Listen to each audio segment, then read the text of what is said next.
Thank you. That music was by Modest Mussorgsky,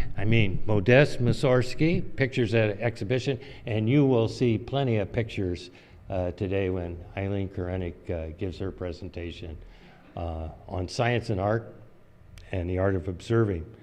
My name's Don Leek. Glad to be back here. Spring is coming. I know that because the box elder bugs are here again. And we're trying something new here with the controlling from the podium so I don't have to turn around to see what's on the screen. There's the lineup. And here's the chalice slide. Let's say it together. Shake the scales from your imagination. Reach, stretch, rise. There is no more time for pretending that everything can be all right without your care, without your attention. And what? Yeah, we have to light the chalice since we just said the chalice lighting. Okay, Lily, I didn't check the chalice for oil. I hope it got re-oiled. Anne reminded me. Thank you. While Lily's lighting the chalice, I'll just remind you, this is the month of paying attention. You had a program from Allison last Sunday to introduce that topic, and we're continuing it all this month. And chime in whenever I forget things, because it's been a while since I've been up here. Go ahead, greet each other. That's a tradition here. Take a minute or two.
Okay, now it's time for joys and concerns. The tradition here is to express your joy or concern. Take a rock out of the dish here and gently drop it into the water. Looks like Bob wants to go first. Well, I had an interesting experience Thursday morning at about 1:30 in the morning. I woke up with a serious pain in my back, and I felt like I had to throw up. So Mary, my wife Mary, jumped out of bed and drove me down to the emergency room. And I got an examination there by, had a pretty welcoming staff, professional staff. Lisa, the LPN, Taylor, the registered nurse, and a short, skinny doctor whose name I can't pronounce, but who seemed to know exactly where to poke to find where to paint, where my owie was. And Bree, who operated a great big analysis machine that finally identified that I did have a kidney stone. Wow. Nothing serious, but it is a kind of a pain. So that's gone, and I'm thankful for that. And the great big scanning machine identified some problems that might need to be dealt with a little bit later. There might be some maintenance needs that the current body that my soul is occupying right now might need some extra support. So I want to express gratitude for all those good people down at the emergency room that stay up in the dead hour of night hoping to keep people alive and well if possible.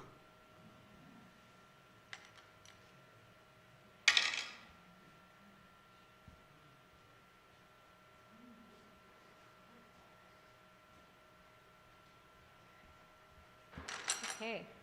Just one word. Well, Don and Ann are back. Joy.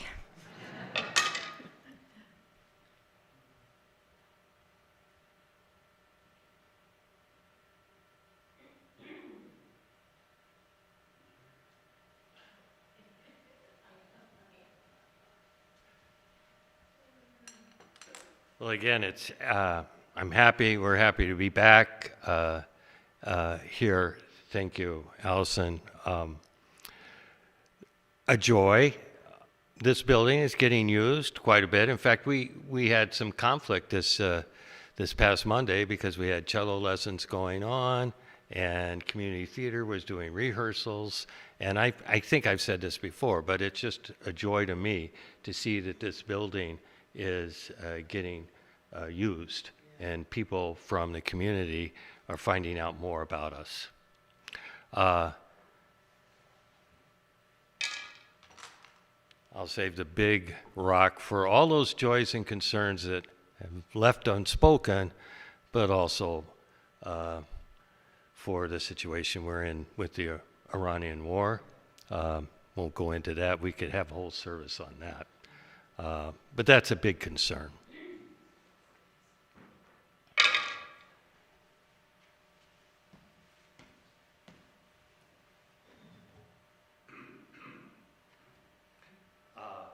So now I'm going to invite Dr. Eileen Korenic to come up and give us her presentation on the role of the observer. And I've seen the slides. It's as always, it's going to be entertaining. Thank you, Eileen. Thanks, Don.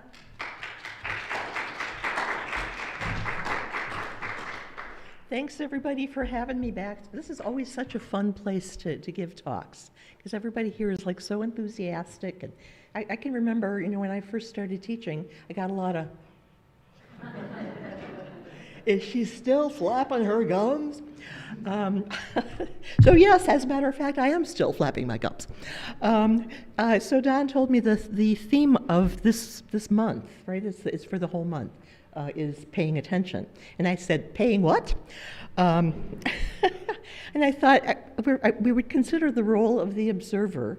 And in particular, one of the reasons that kind of set me going on this was, I'm sure you have all seen the videos of the two shootings in Minneapolis of the citizens, right?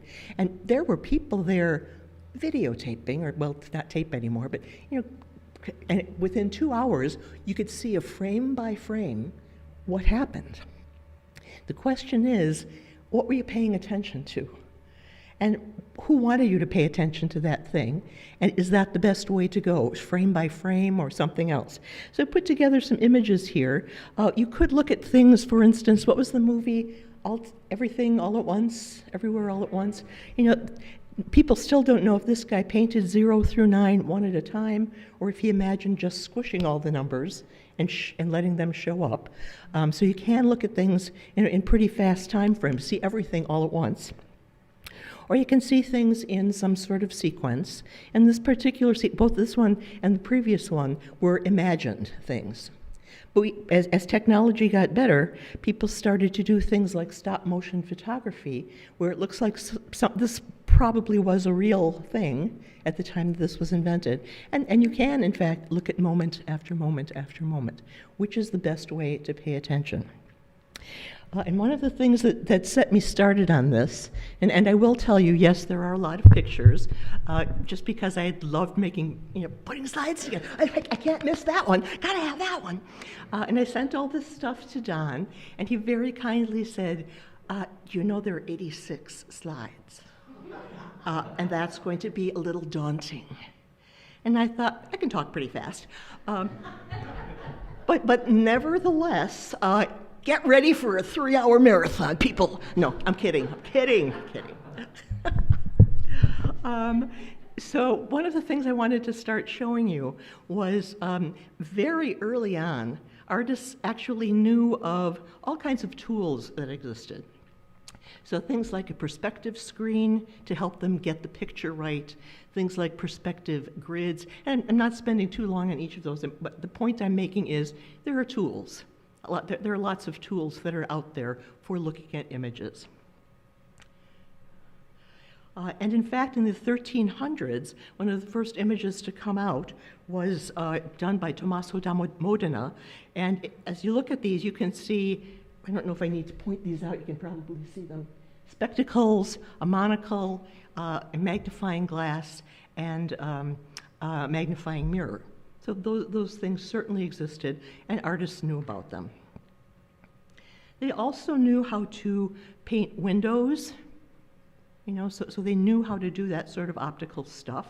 They knew how to paint mirrors. This one is kind of a fun one. This is Velázquez. I'm still turning around, so this is not, probably shouldn't be doing this. But so this is Velázquez. This is the painting that he's working on. And someplace out here, there's a mirror that's showing him what's going on behind him. And there's also a mirror in the back of the room, which is reflecting the king and queen of Spain. And there they are. So a lot of clever mirror images. Mirrors, too, from Jan Vermeer. This is a pretty difficult one to do. I mean, consider that. He's got these tiles on the floor, and in the mirror is tilted, and he had to make all the tiles look right. So artists knew how to at least represent technology. This is probably one of the most famous images of using a mirror. And way in the very back, this is actually the Arnolfini marriage. What they would do is, instead of having a signing ceremony like signing a license, you would have your portrait painted, and the artist himself would be standing in front of them, so he would also be reflected in the mirror. This is a convex mirror, and you can see there's 4 people standing in there, the bride and the groom and the artist. Who's the 4th person at a marriage ceremony? The minister, yeah. So again, a very clever painting that shows that artists knew how to represent different kinds of tools. And there he is. He signed his name that he was there as a witness. We see in this case, they have right in the front of them, this is a reflecting convex surface so they can get extra light. Followed with people like M.C. Escher, who is also carrying this idea forward of painting with tools. And of course, they also included things like something called a magic lantern. If people owned one when they had their family portrait painted, they wanted to show off that they had a magic lantern. We called them slide projectors. But that's what it was. There was a little place for a candle, and you could project images through that. So that's what they look like. One of the more famous people to actually make use of a magic lantern was this guy named Thomas Eakins, and people knew that he was doing this. What he would do is take a magic lantern, he had some photographs, he would project these photographs onto a canvas, but he didn't trace everything. He would trace the rump of one horse, and the head of another horse, and the tail of another horse. And people knew he was doing that, so it's hard to call it cheating, but in fact, he made a horse that didn't really exist in nature. People loved his stuff, so he was very famous for having done this. We see a tool called a Claude glass. This is a piece of onyx that was polished so that it was convex. And what you would do is take, or what Claude Lorraine would do, is take one of these things and go out to a place that had a very big scene and hold up this convex mirror. Convex mirrors are like what you have on the right-hand side of where your car, you know, that mirror, things are closer than they seem, but they're also smaller. So he could take huge scenes, gigantic scenes, and represent them on a 10 by 8 canvas, because he had this little mirror to sort of guide him for the composition. We've also seen some objects that look like this. You can still buy this sort of thing. I think this is so clever. The artist sits on one side, and you can see the person, for instance, that you want to sketch, but there's also a little mirror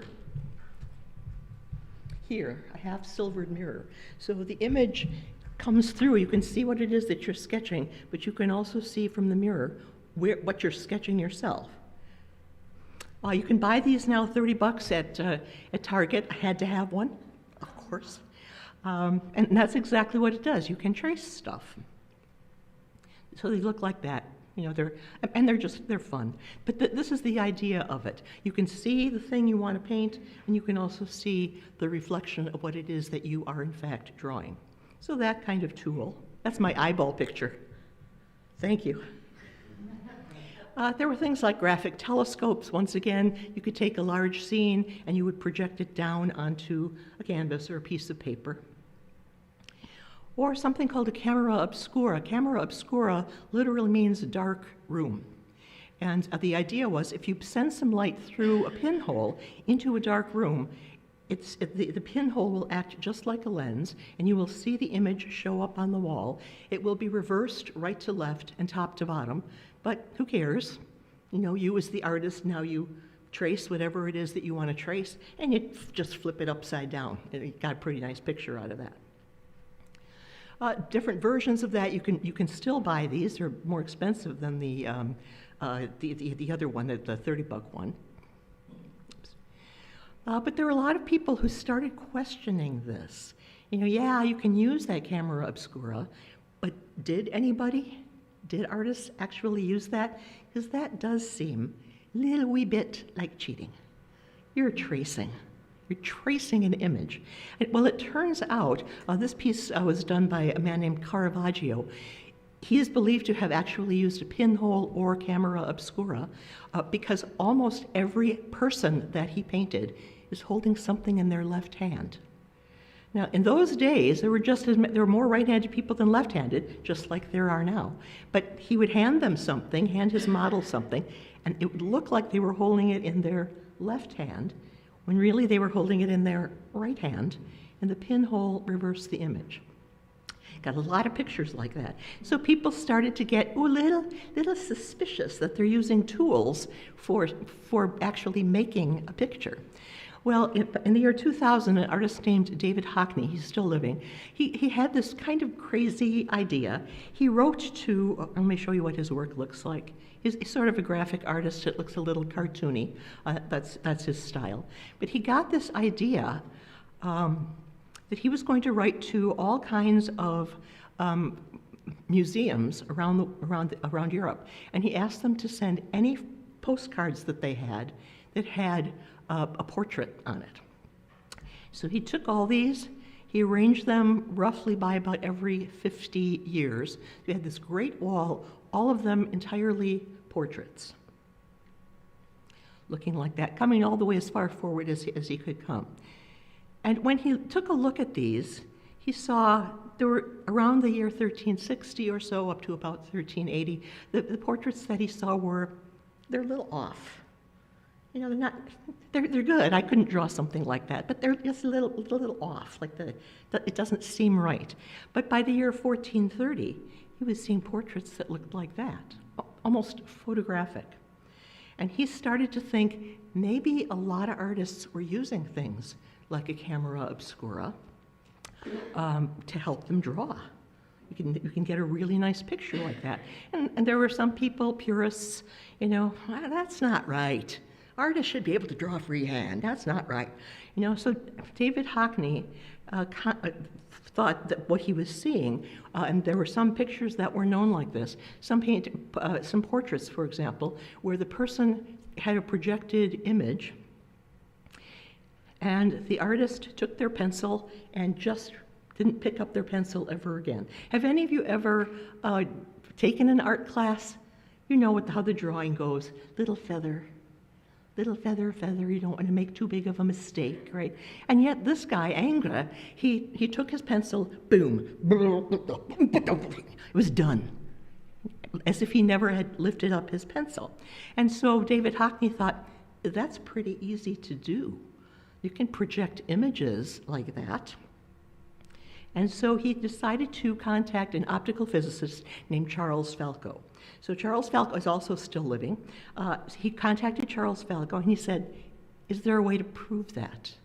Is there a way to prove that any of these artists, Vermeer, for example, Caravaggio, did they use some kind of tool? And so Charles Falco took one particular painting that he thought was quite difficult to draw. A husband and wife, Lorenzo Lotto.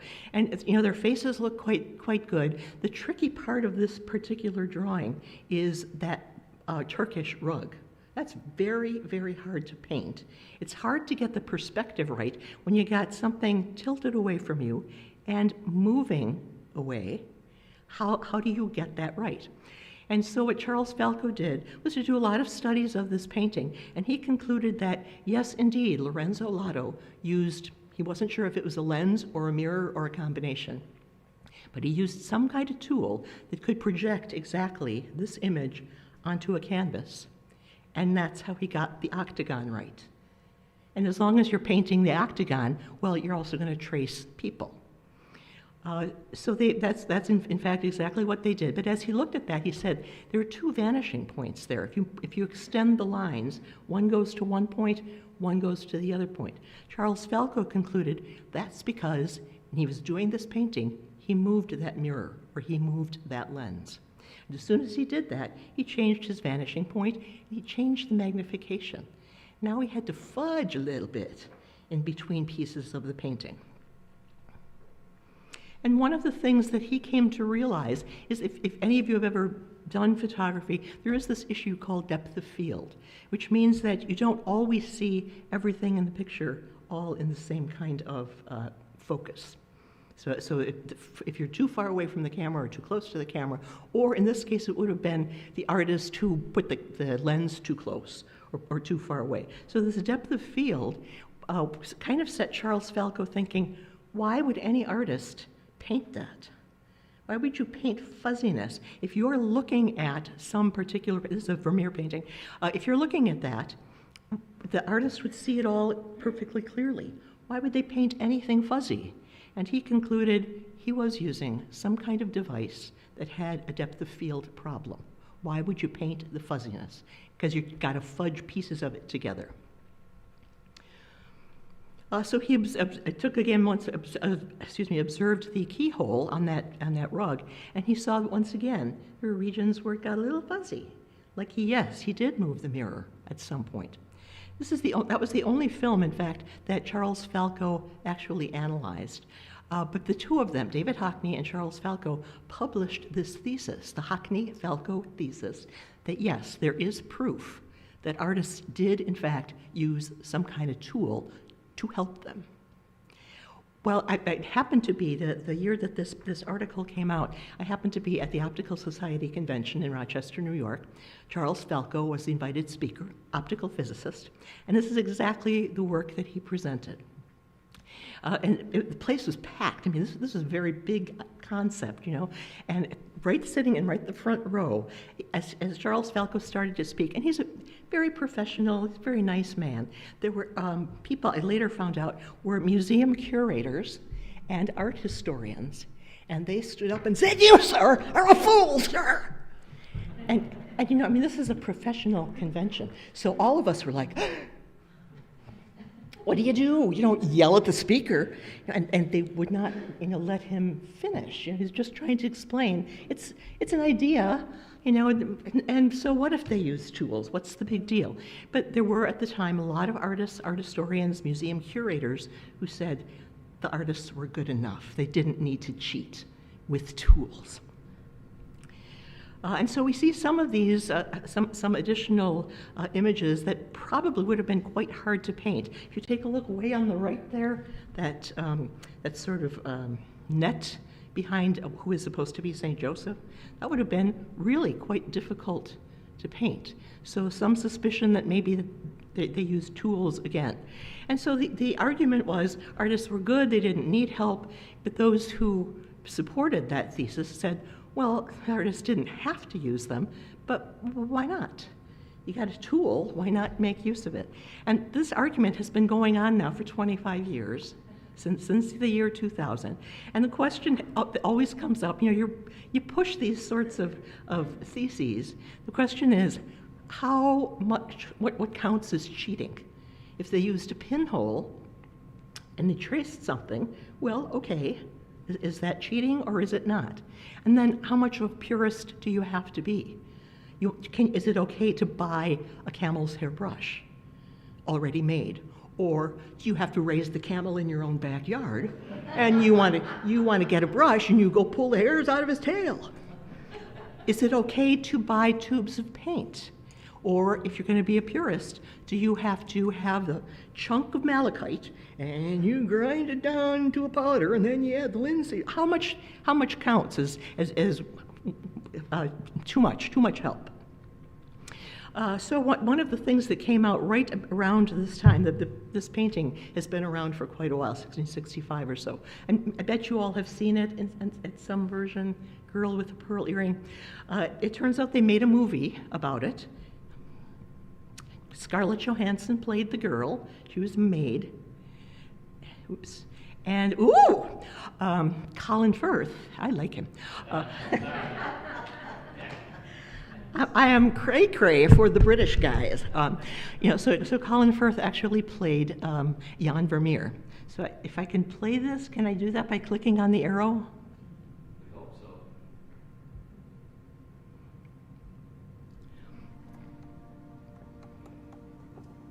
Is there sound? Oh.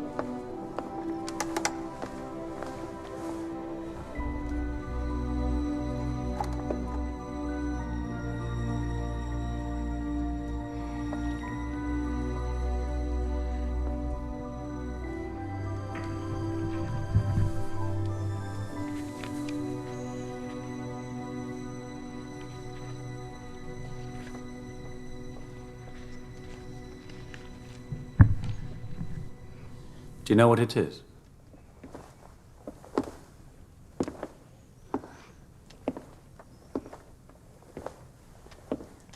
A camera obscura.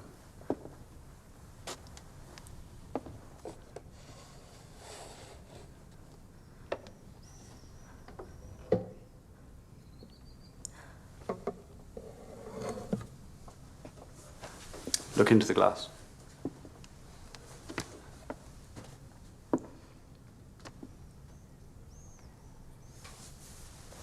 And now he's got to make it dark for her, so it's a camera obscura in the dark.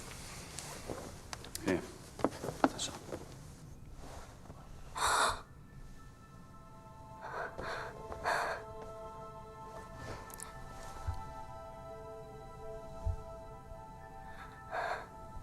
You can see.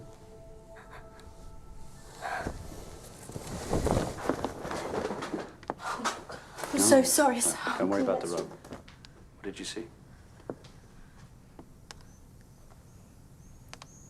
I saw the painting. But...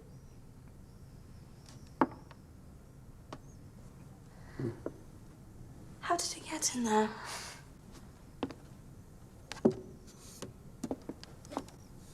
See this? This is called a lens. Beams of reflected light from that corner pass through it into the box so that we can see it here. Is it real? It's an image. A picture made of light. Does the box show you what to paint?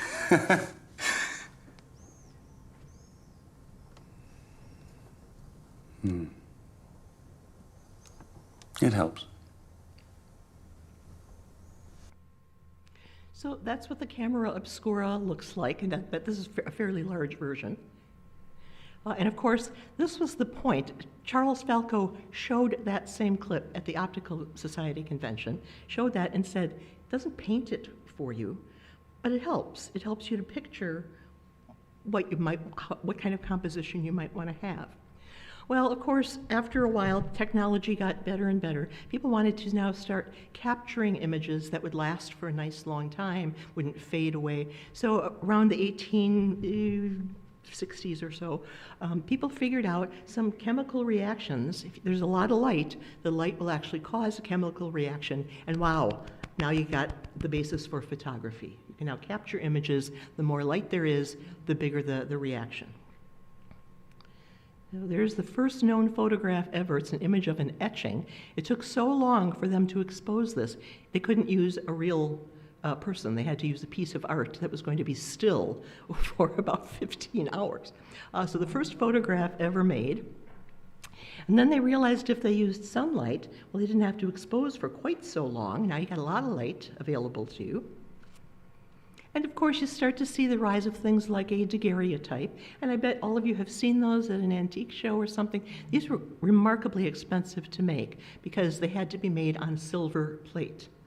And if you're going to make them on silver plate, and the chemicals that they used were so dangerous, photographers were dropping dead. They're getting poisoned. Mercury poisoning. It was terrible.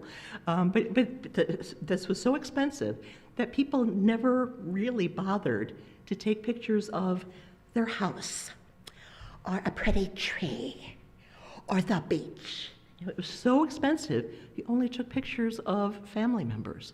And for the first time, and again, this is now around the 1860s, 1870s, for the first time, people got a chance to see their grandparents, to see what their grandparents looked like, which they had never been able to do before, except in a portrait, painted portrait, which was expensive.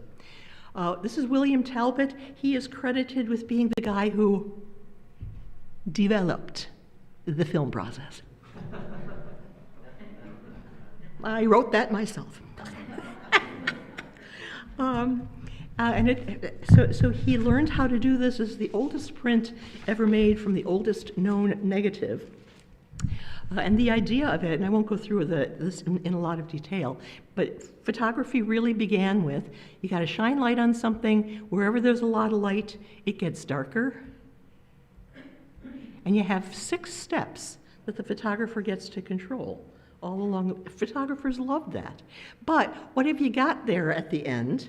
There was a lot of light there in that corner, and that's where it's going to be the darkest, and that's why it's called a negative.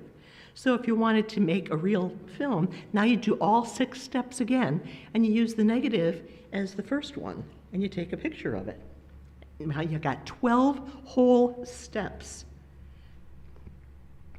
And there is a huge advantage now, because you could make multiple prints, from the same negative. You could just make as many copies of those as you want.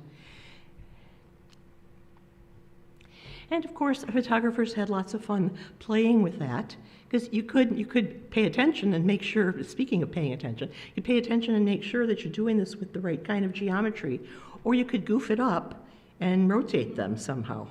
But that too was sort of part of the artistic process. But it turns out that had a huge impact on the art world, because now, if you wanted a picture of something real, you would go just take a photograph. You didn't have to have an artist.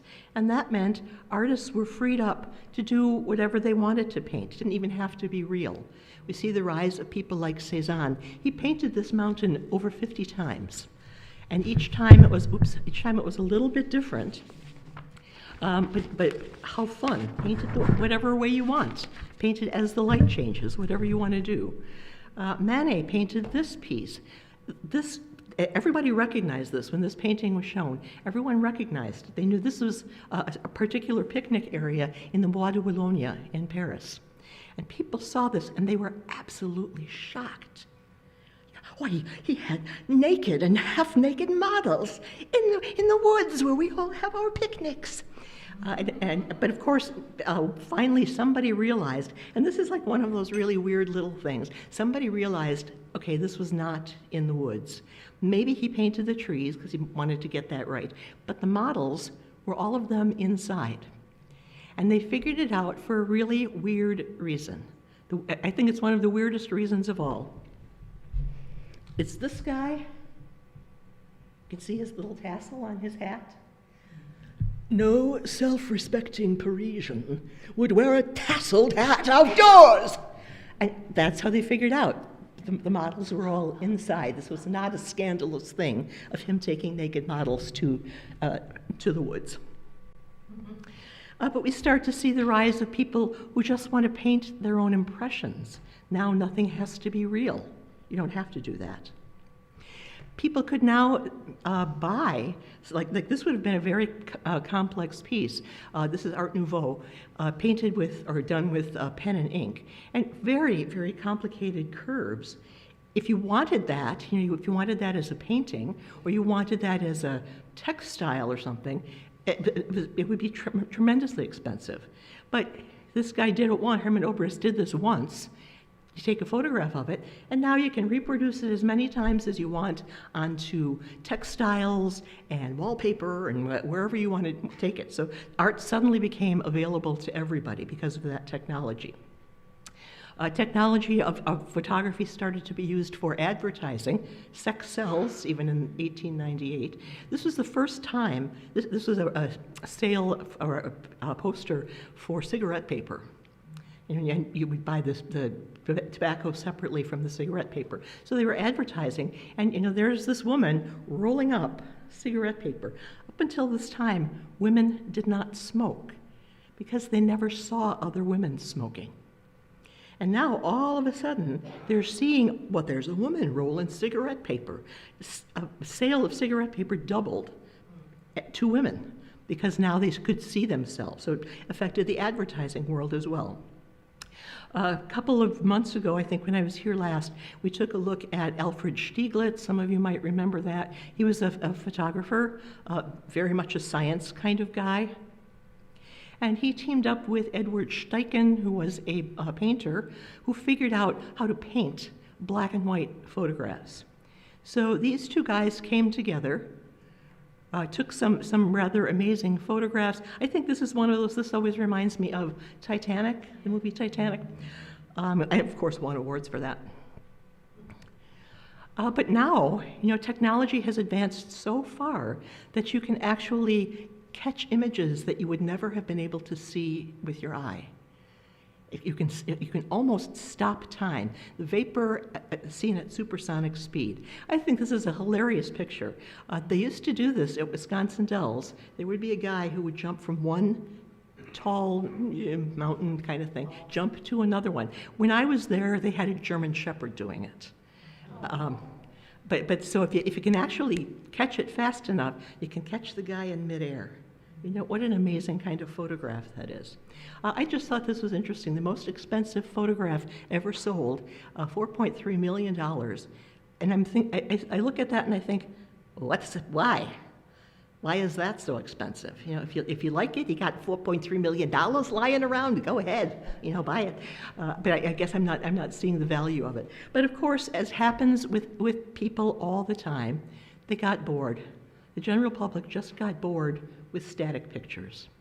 And they wanted pictures that could move. And so the first one that they did, was to, I'm not sure what that image is there on the right-hand side. The idea was that you have two magic lanterns, and they're projecting two separate slides, and there is a lever. So in one slide, there's a picture like this, and on the other slide, there's a picture like that. And as you move the lever back and forth, you get, well, you can't tell much of a story like that. So eventually they started to go to, well, why not have 12 pictures? And this sort of thing, a phenakistoscope, is supposed to be used by, you hold it up to a mirror and you're looking through it, and as you spin it, you see an image, and then you see the next image, and then you see the next image, each one just a little bit different from the previous one, and it looks like motion. And you can do that in lots of different ways. You just show little changes from one image to the next. And again, not all that much story to be told. but lots of clever ways of actually showing all of these images. Probably the most famous one was done by Edward Muybridge. He was a photographer, and there were this group of men who were, part of the club in New York City. They were very wealthy men. And they had this argument about when a horse is running, is there ever a time when all 4 of the horse's hooves are off the ground? And the horse travels too fast. How can we see that? How can we tell? So what Muybridge did was he set up 16 cameras along the racetrack and had the horse run, and as the horse was running, it would trip, turning on the camera. So he got 16 pictures, and yes, indeed, there is one moment where all of the horse's hooves are off the ground, which is what he was after anyway. But he put this together. Can I just click on Muybridge movie? Will that take us there? Try it. No. Okay. So anyways, you have these 16 images, and when you run them all together, it looks like a little bitty of a movie with 16 pictures in it. But as it turns out, though, there is some limit to how fast humans can process information. So processing 16 slides or 16 still images, yeah, it's kind of rough. You can tell that there are breaks in the image.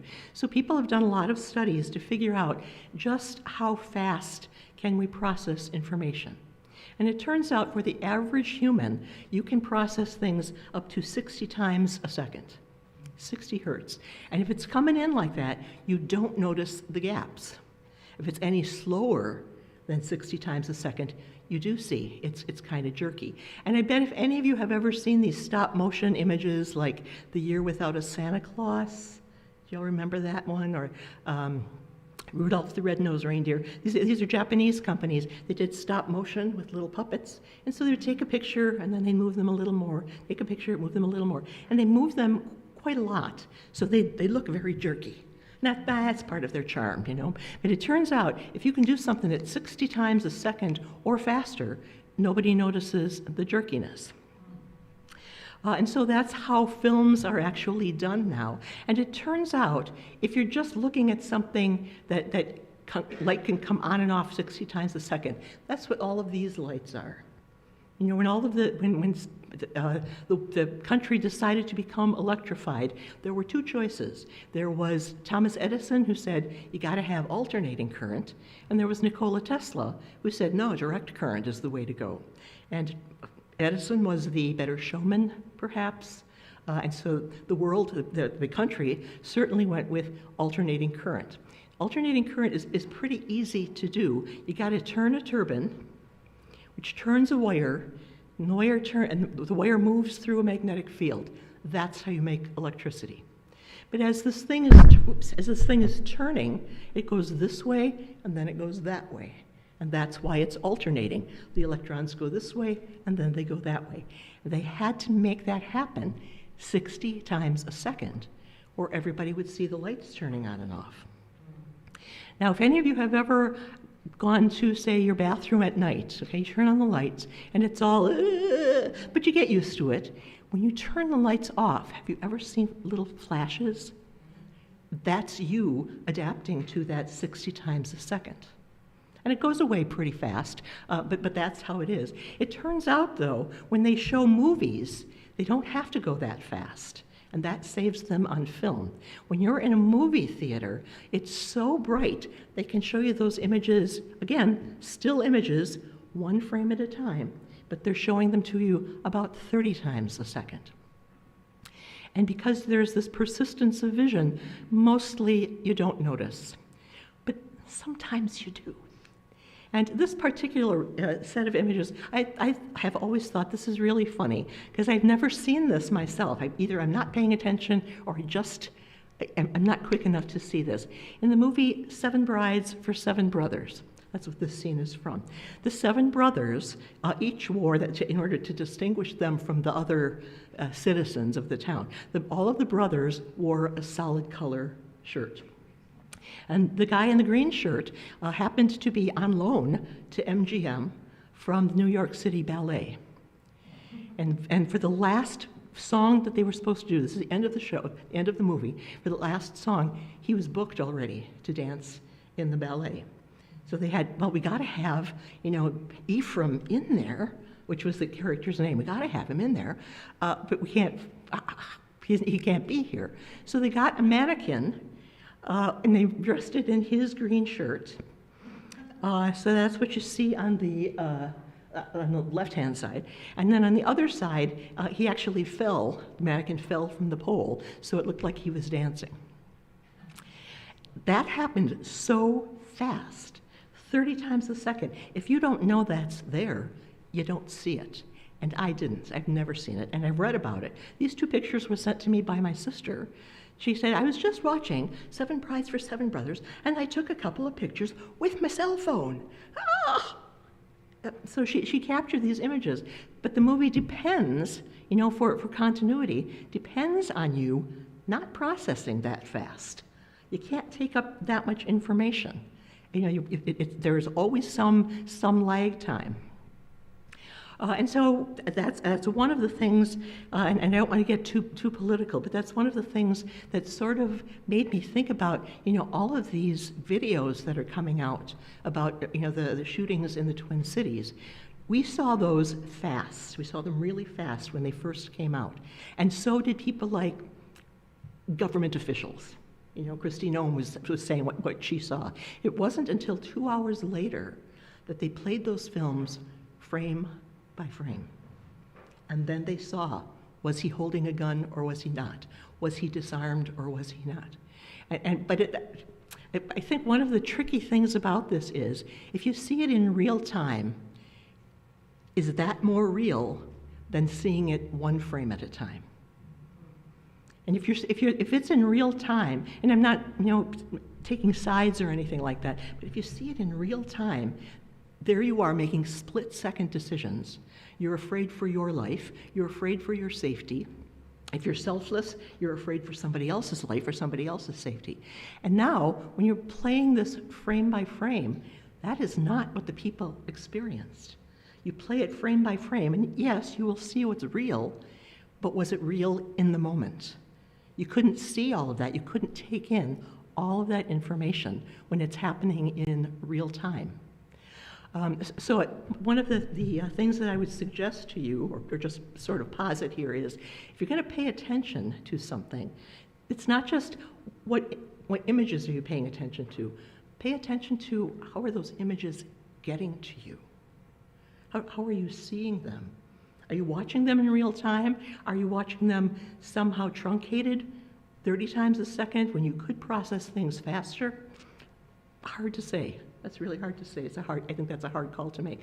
I ended with this one last picture because this is an AI-generated image. What Rafik Anadol had done was at the Museum of Modern Art in New York. He had 138,000 pictures from the MoMA collection. And whatever pictures he had, he put them all, uploaded them into a program, wrote a computer program so that they would melt into each other. So this doesn't quite do it justice. It's actually considerably more motion than that. And they were showing this particular guy, they were showing him on CBS Sunday Morning like a couple of weeks ago. That's where I saw this. And the person who was interviewing him is usually very even-handed, and she said, do you consider yourself an artist?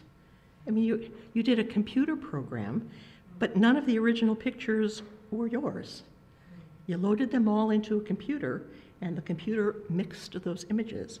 And he looked utterly flummoxed. Like, of course I'm an artist. Of course I am.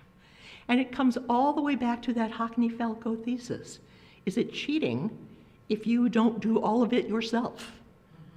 And that question is now, with the presence of AI, that's going to be an even harder question to answer, because it's going to be so easy to fool us. So I will stop there. It wasn't 3 hours. But I will stop there. Thanks so much for your attention, and I'm happy to take comments or questions. I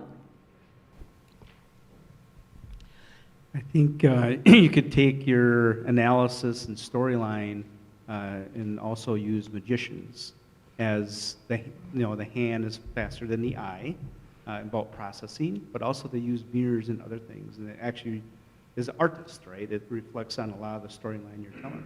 Yeah, oh yeah. And that too, when you're talking about a magician, they not only are they doing stuff fast, but they're also directing you. So they're doing something funny over here, but this is where you're looking, because that's the interesting thing. So yeah, that's a good point. An observation and a question. Do you think Colin Firth looks good in that long hair? All right. Every time I would show that clip in class, and I could not help myself. I was teaching science and art, two sections. I would show that, and early on in that clip, he is like sort of peeking through the, to see her, and I would just go, oh! and my students thought I was insane. But then I fell in love with Sean Bean, so Colin. All right. Maybe a more serious question. Subliminal, whatever, where commercials, Advertising? are shown, and we're not aware of those. Have you looked into that at all? How that process happens and how effective that is? From what I have heard, it is very effective, especially if they're showing just very quick images of, popcorn. Yeah. Hot, salty popcorn, and you don't know that it's there. And suddenly at the end of the set of commercials, I got to have a Coca-Cola. Oh my gosh, So they're in fact quite effective. I think those, that makes me feel a little creepy when I'm looking at some sort of image and I don't know it. That just kind of creeps me out. Mm-hmm. Yeah, I'm wondering, Eileen, are the art curators from 25 years ago still in the denial phase, or have they accepted this now as a reality?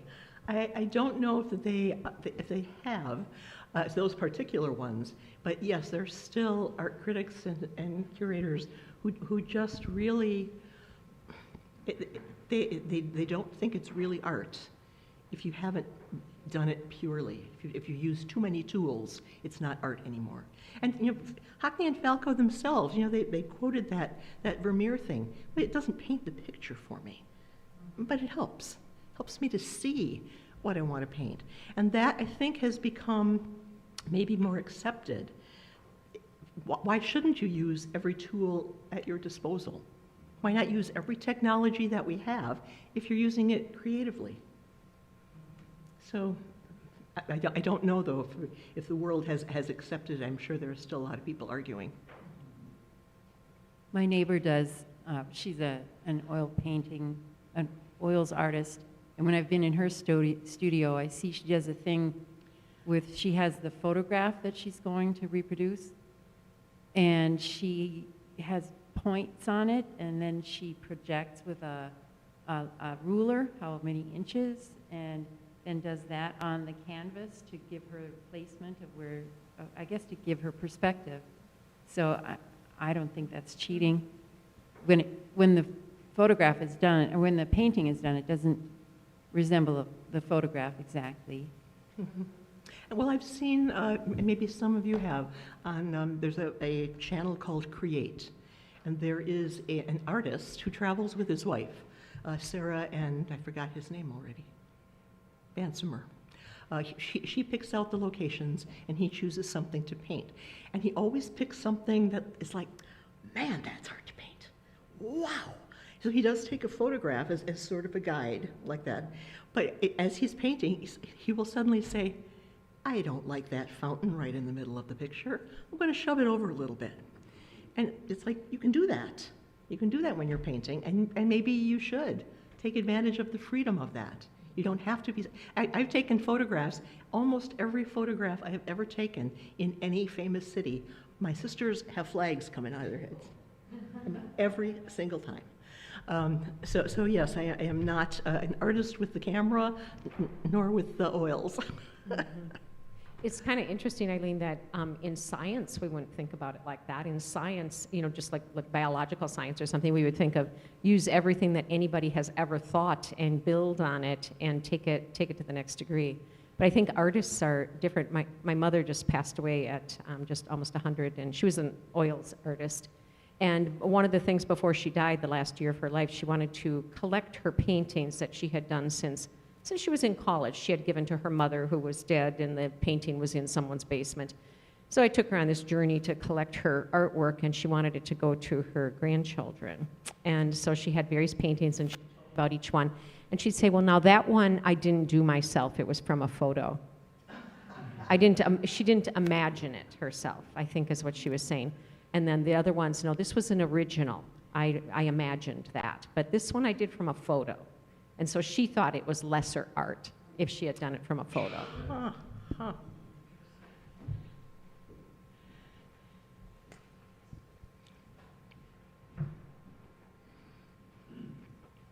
Music is also artistry.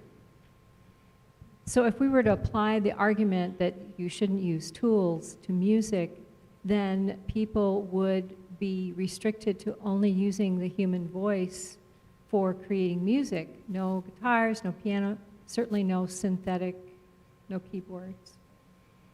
And you know, I have heard that there is some actress, it's the most peculiar sort of gift that she has, but every time she's on a talk show, she plays her teeth. And she knocks her teeth like that, very, very close to the microphone. She plays a tune by clicking her teeth. So it's like, oh, okay, if you really are restricted, you don't have a piano, you know, okay. But yeah, that is very true. Yeah, I think a lot of the variety that we have in life would just not be there if you're going to be a purist about it. Well, this gets to the debate about cultural appropriation. So when Elvis was singing his rock and roll, he was borrowing from both Appalachian folk music and black blues. Was he appropriating them inappropriately, or was he using them to mix up into something new? And, you know. And I think a lot of people took that to be something new because a white man had not ever sung blues before. And so it was like, that's novel. You know, so I'm not sure if it was like, well, the songs are fine, the songs are great, but you got a white man singing like a, you know, maybe, I don't know if it's right to call it traditional black, but you know, he figured out how to do that, and that just kind of stunned everybody because it was so new. Yeah.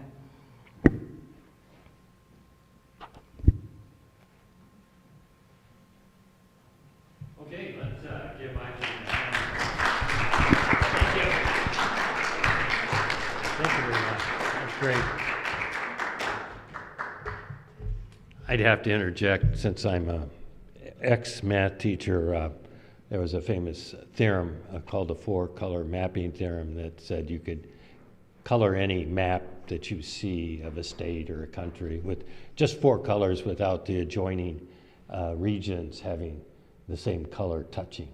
And the controversy over that theorem, which was proved in the last century, late, was that a computer was used to check out, maybe 20,000, I might be wrong on this, graphs. No human checked those out, but the computer checked them out. So a computer-assisted proof in mathematics, is that acceptable? And there were people like the artists, critics, that said, no, we don't accept that computer. With AI, we're in a bunch of trouble. I will say something hopeful though about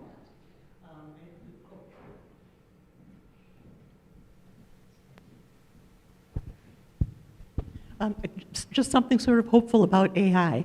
I have always thought people are really quite scared of it. You know, they're so worried it's going to take over and going to fool us all, it's going to fool us all. And I thought, you know, AI can only do what people ask it to do. All it can do is take stuff that already exists, mix it up any way you want. It has to already exist. It's not going to create something brand new. And the person who actually said why they were not afraid of this was a comedian who was disgraced some time ago. He's trying to make a comeback now. His name is Louis C.K., and he was on a talk show, and he said, I am not worried about AI at all, because, you know, the only people, or the only beings that can do anything new are going to be artists. It's going to be the artists who are going to create something so novel and so weird, computer will never be able to match that. And I thought, that's a good sign. It's going to be the artists and comedians who are going to look at something weird. Okay, I think we got another program coming up, so that would be a good one to debate at a forum. Oh.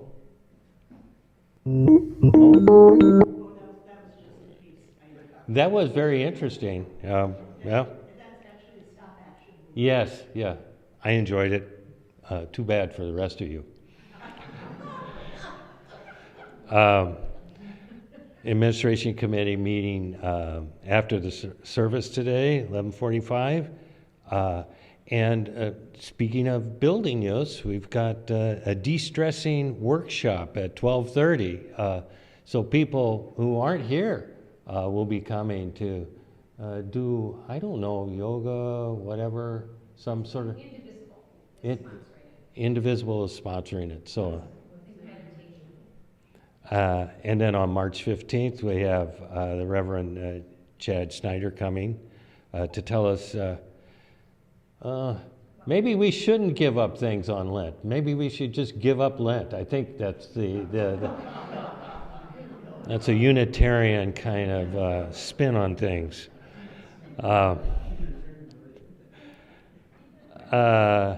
We have a nice table. Thank you. I think Allison's in charge of upgrading our donations table of view. So there's a basket back there. We appreciate your presence and your presence in the form of cash. Wow, the treats in the kitchen. Olivia Barwick, Scott, you want to describe what you brought for treats? There's a few scones, raspberry scones, cheddar bacon scones, some brownies, and then Savannah wasn't able to be here today, but she has rice pudding. Yeah, Savannah made rice pudding in a big pot. There's plenty of it, so wow. Not a good way to get rid of our winter weight. All right, let's have some closing words. We gather around in a group, hold hands, and say the words on the wall.